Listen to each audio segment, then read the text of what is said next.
Hello আমার প্রিয় বন্ধুরা, শুভ সকাল। তো তোমরা সবাই কেমন আছো? আশা করি ভালো আছো, আর আমিও অনেক অনেক ভালো আছি। তো আমার এই দেবী ব্লগ চ্যানেলে তোমাদেরকে অনেক অনেক স্বাগত আর অনেক অনেক ভালোবাসা জানিয়ে আজকের ব্লগটা শুরু করলাম। তো এখন বাজে 6:30, আর এখন থেকে তোমাদেরকে নিয়ে আমি ব্লগটা শুরু করলাম। তো বন্ধুরা, কেউ স্কিপ না করে পুরোটাই দেখে আসা, আশা করি ভালো লাগবে। তো বন্ধুরা, আজকে একটু লেট করে উঠেছি। তো লেট করে উঠলে কি আর কাজ করা লাগবে না? সেটা তো না, কাজ করতেই হবে, সকালের কাজটা, বাসি কাজটা। তো কী করবো, লেট করে যখন উঠেছি তখন তাড়াহুড়ো করে কাজ করতেছি। দেখো, তো এদিকে আমার বাসনটা মাজা হয়ে গেল। মাজা হওয়ার পর এদিকে আমি জামা কাপড়গুলো আগেই ভিজে রেখেছিলাম। তো ভিজে রাখার পরে বাসনগুলো মেজে তারপরে ধুয়ে দিচ্ছি। তো এগুলো ধুয়ে দিয়ে একেবারে চান করে নেব, কারণ এগুলো আমি না জামা কাপড় যদি ধুয়ে দেই তাহলে না আমি পুরোটাই ভিজে যাই। তোমরা কে কে আমার মতো হও প্লিজ কমেন্ট করে বলবে। তো আমি এরকমই হই। আর দেখো, মোটরের জল ভরতে কিন্তু সময় লাগে, সেজন্য একটু আমার রেশও হয়ে যাচ্ছে ওই থেকে। আর যদি আমি কলে আর কি যদি জামা কাপড়গুলো ধুতাম তাহলে আমি একটু রেস্ট পেতাম না। তো কি বলো, ভালো লাগে মোটরে ধুতে।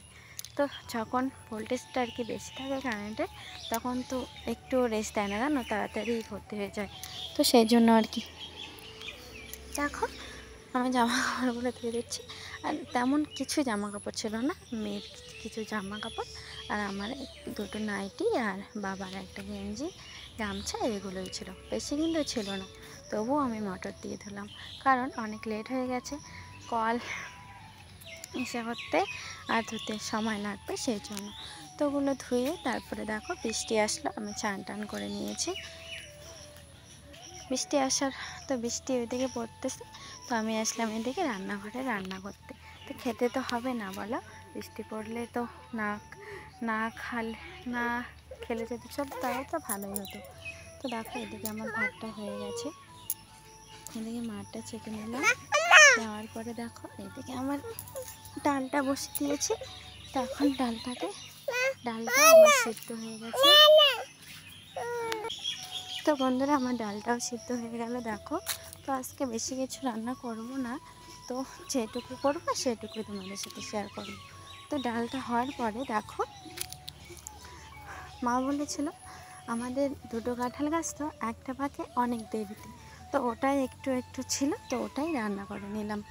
তো দেখো ওটা পাকার মতো আর কি বিচি হয়েছে, পুরাট হওয়ার মতো হয়েছে, তো সেটাই রান্না করে নিলাম। নেওয়ার পরে খাওয়া দাওয়া করলাম।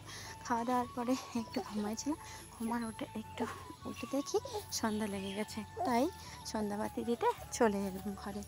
তো দেখো আমি সন্ধ্যাবাতি দিয়ে দিচ্ছি এখন।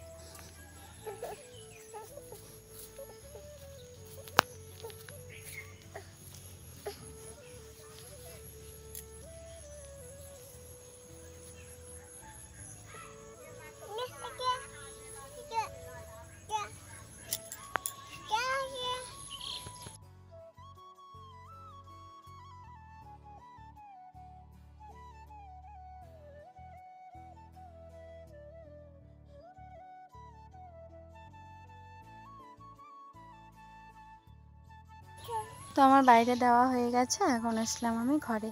তো তোমরা তো জানো আমাদের অনেকগুলো ঠাকুর, আর পুজো করতে অনেক সময় লাগে, জানো তো বন্ধুরা। এক যে তুমি তাড়াহুড়ো করে করবে সেটা কিন্তু কখনোই হবে না।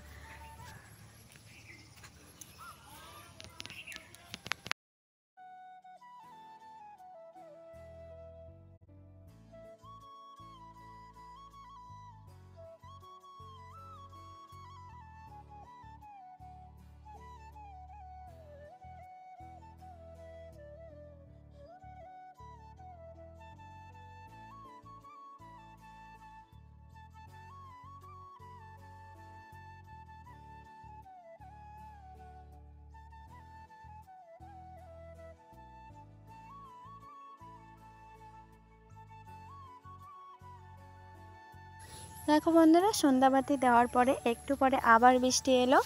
তো আমি দুপুরে রান্না করেছিলাম, রাত্রেবেলা আর রান্না করিনি, সেগুলোই ঘরে আনলাম, খেয়ে দিয়ে ঘুমাবো। তো বন্ধু, তো ভিডিওটা আমি এখানেই শেষ করলাম। যদি ভালো লাগে লাইক সাবস্ক্রাইব করে পাশে থেকো। টাটা।